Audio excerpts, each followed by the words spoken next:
You won't believe this. A woman sworn to God, screaming in a dead language, claiming a demon lived inside her. And the church? They believed her. But what if the demon wasn't supernatural at all? In medieval Europe, faith was everything. It governed what people ate, what they wore, who they loved, and even what they were allowed to think. To be a nun was to be sealed away from the world, from desire, from choice, from freedom.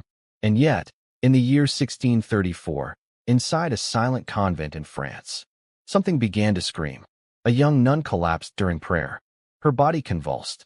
Her voice changed. She spoke of secret desires, of forbidden touches, and of a demon who had come for her soul. What followed would become one of the most disturbing possession cases in European history. Exorcisms, public trials, executions, and a question that still haunts historians today.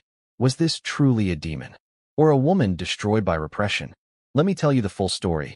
To understand what happened, we must first understand where it happened.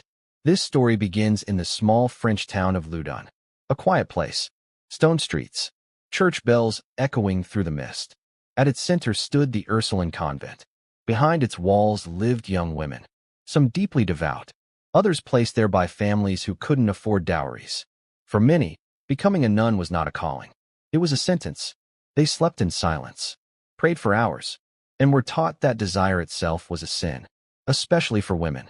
Every thought, every dream, every sensation of the body was monitored and punished. And at the heart of this convent was Sister Jeanne d'Angers.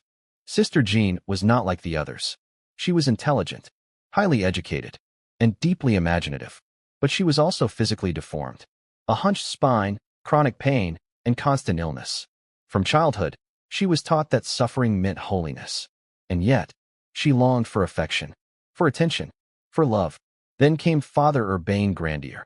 Father Grandier was everything Sister Jeanne was not. Charismatic, handsome, well-spoken. Women admired him. Men envied him. And the church did not trust him. Rumors followed him everywhere. Affairs, arrogance, defiance of authority. When Sister Jeanne claimed she had erotic dreams about him, she believed Satan had sent him. Or perhaps, she needed someone to blame. Soon after, the possessions began. It started quietly. Whispers in the night, scratching sounds, strange visions. Then, screaming. Sister Jeanne fell to the floor during Mass. Her body twisted unnaturally. She shouted obscenities, words no nun should know. She claimed demons named Asmodeus, Leviathan, and Beelzebub lived inside her. Other nuns soon followed. One by one, they too became possessed. The convent descended into chaos. And the church had only one answer: exorcism. The exorcisms were not private. They were public spectacles. Crowds gathered. Officials watched. Demons were questioned like witnesses in court. Sister Jeanne screamed accusations. She named Father Grandier as the man who sent the demons. Suddenly, this was no longer a spiritual crisis. It was a political weapon. Father Grandier was arrested. He denied everything. There was no physical evidence, no witnesses, only the words of demons. Under torture, the nuns' stories grew darker. Sexual confessions, graphic details, things forbidden to even imagine. And the church listened. In 1634, Father Grandier was burned alive. He died screaming his innocence. The crowd watched. And Sister Jeanne? She lived. After the execution, the possessions slowly stopped. No demons returned. No more screaming. Historians now believe this was not demonic possession, but mass hysteria, sexual repression, psychological trauma. A woman trapped in a system that denied her humanity found a language the church was forced to hear. This story is not just about demons. It's about power, control, and what happens when human desire is treated as evil.